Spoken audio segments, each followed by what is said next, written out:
have the Brazil president addressing a press conference. Let's listen in to what he has to say. Trying to convey the idea that Brazil is the one that doesn't want to reach an agreement, or Argentina doesn't want it. It's Mercosur. No, we do want to make an agreement, a trade agreement with the European Union. We need that agreement. Now, we want to be treated under equal conditions, equal terms. Trade agreements is a two-way street. And I buy and I sell. I value my goods and they value their goods, so we have to reach a break-even point. And in my opinion, I believe that we should reach, in the next months, we should reach an agreement, or yes or no.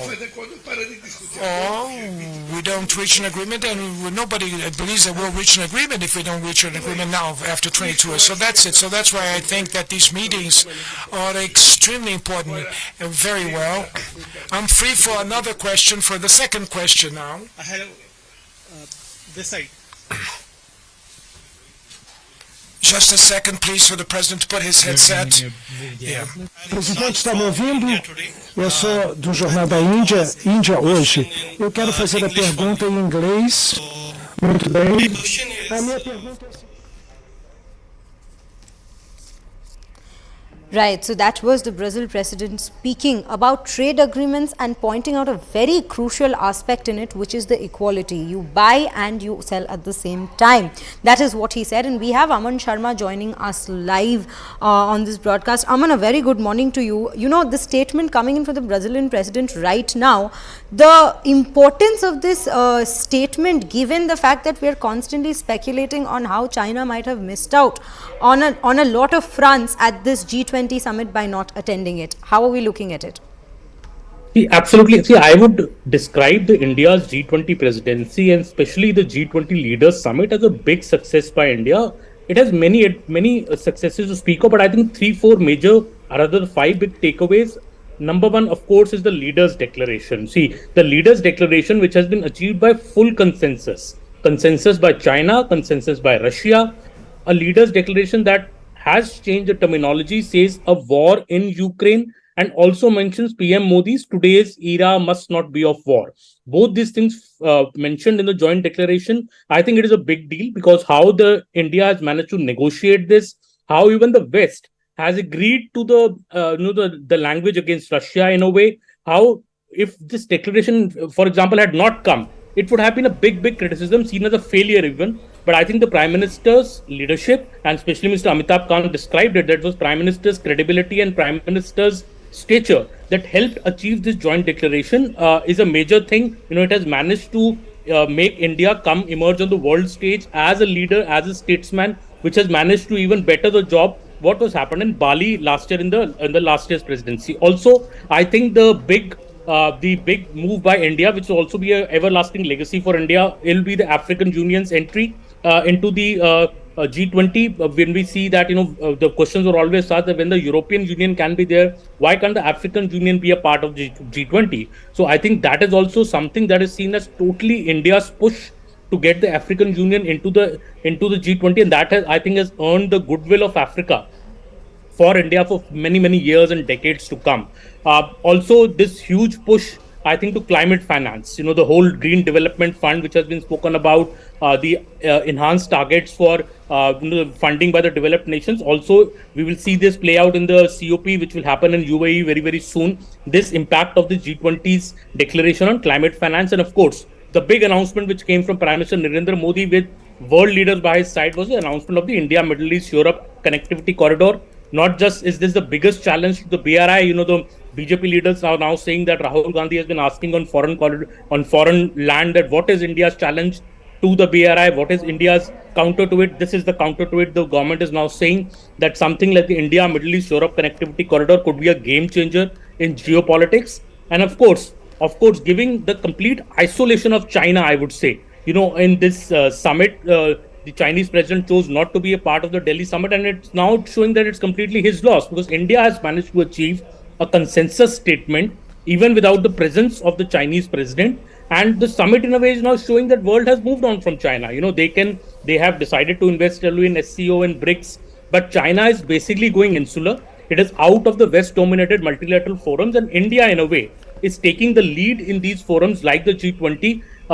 I think a major win from the Prime Minister. This is something that, will go into, I will even going ahead, we would see this be mentioned in the election campaign for Lok Sabha, how India not only held a successful G20 presidency, everybody speaks about these 200 plus G20 meetings in 60 cities, the scale of it, the geographical expanse of it, but what has been achieved in the G20 presidency is very, very significant, especially these five takeaways, and also how everything that India promised has been delivered, be it from the joint statement to the other counts, like, I mentioned about the corridor, I mentioned about the entry of the African Union. This is something, such kind of deliverables have not been achieved in any other presidency earlier. That is what India's claim is, and much of the world past, even Mr. Shashi Tharoor from the Congress, though he had earlier criticized that why Mr. Mallikarjun Kharge has not been invited to the president's dinner, but even he has acknowledged that that achievement of this joint statement is a major, major deal on the world stage, and has enhanced, of course, India's stature on the world stage.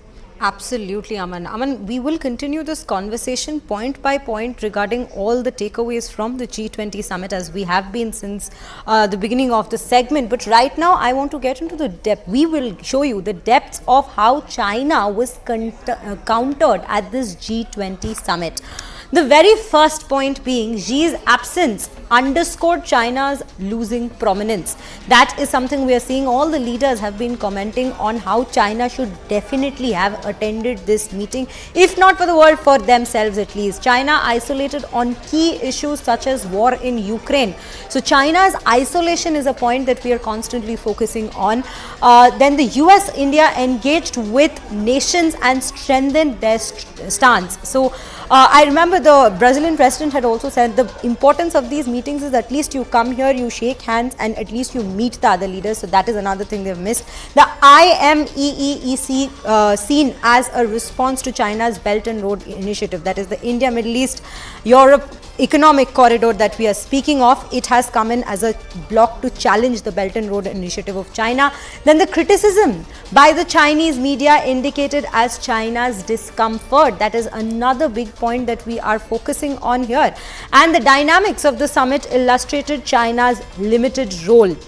As we have been speaking on this again and again, China's limited role is another focus. Now, the issues raised by China seen as attempts to thwart our progress. So these are the crucial points that we are coming up again and again. The focus is coming up on the speculations about how China indeed has missed out, because initially, remember when we were discussing the G20 summit and when China had said that they will not be attending it, Xi Jinping won't be attending it, there was a speculation regarding how that might cast a shadow on the G20 summit. But what clearly seems to be the situation now is the fact that China seems to have lost out, especially after the New Delhi's declaration that we have seen, the kind of language used, the kind of deals that have been spoken about, the kind of policies and the economic policies that have also been discussed. Those are clearly things that China have missed out on, and also furthering their own diplomatic relations, their own relations with other countries of the West. They seem to be distancing themselves from the Western world. And we have Aman Sharma back with us on this broadcast to continue this conversation. Aman, as we were discussing about China missing out at this summit, if we are to discuss about what their expectation, like when we were talking to the Brazilian president, he has said that he expects China to be there at least for the next summit.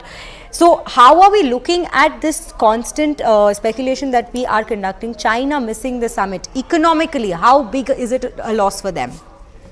Well, absolutely. See, it was long speculated that China would play the spoiler in the G20 presidency of India, that China would play the spoiler even over the mention of the Russia-Ukraine war, and a joint declaration would be impossible because China won't allow it.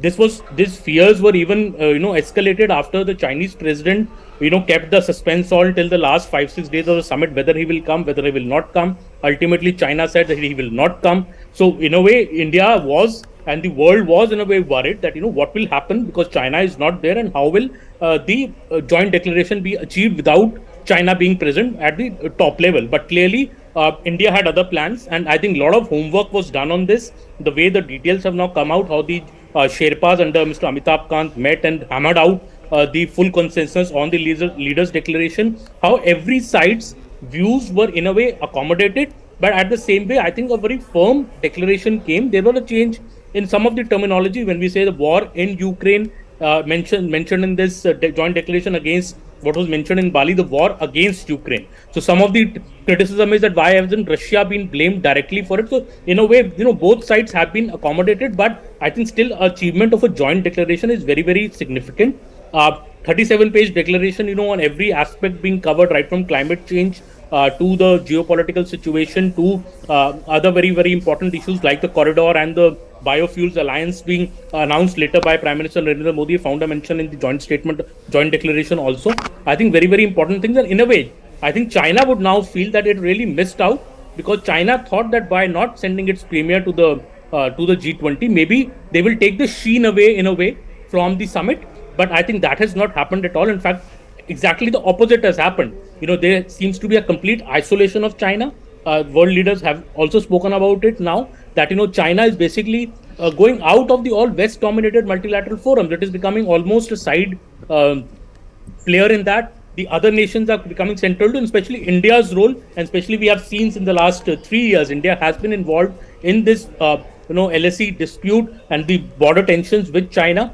But in a way, India through the G20 summit and through this the way the corridor has been announced, I think has given us very strong statement. Absolutely. Aman, we will continue the discussion about the takeaways from G20, but right